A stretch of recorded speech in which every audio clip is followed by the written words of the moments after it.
Okay, so here we are in the last part of the setup for our Monix. And this is the bread and butter of our day-to-day living, the living budget. As mentioned in the webinar, you will have put your living budget together and it will be completely personal to you. This is an example we're going to give you of the example for the demo that we're using in this scenario, but it's a fairly realistic scenario that people could find themselves in, and you might actually get some good ideas from it. Now, depending on what Monix you've got, depending on when you bought it throughout the year, our year, Monix year starts in April here, so we're going to go ahead and fill that in. Now, nothing's happened in April. It will take May into account though, and that's absolutely fine because we've set this up from the 3rd of May 2020 when we're recording this. So we're going to go in here and put our living budgets. Oh, I don't even know what that is.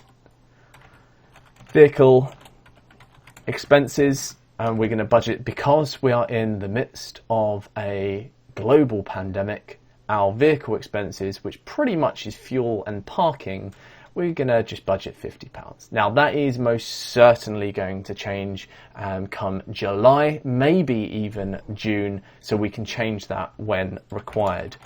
Here we're going to want food, consumables, entertainment, and we want one for books, stationery, and our budgets for each of those are accordingly. So that's our budget set up for this quarter. Now, as I say, if in June you want to change that, then just change it. It doesn't matter. May will have been and gone, June's coming, so you can see down here what you've got available and the spend. So just change this. Yes, it will automatically change your available for April and May, but because you will have gone past that point, it doesn't matter. So let's say the lockdown for the pandemic that's currently going on is lifted come June and our vehicle expenses go up, then we can type that in and our overall budget changes. That's absolutely not a problem at all. So this will give you your spend for each month, and as we haven't currently spent anything because we've set it up as of today, and it's important you do that, by the way.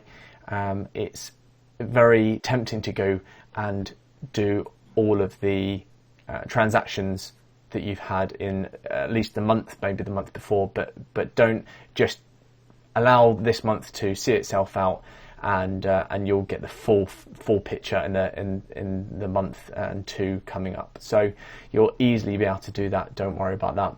And then that's it. So you can see here our total budget is £340 we're allowing ourselves. That's fairly low, but as I say, we're in some fairly bizarre times at the moment.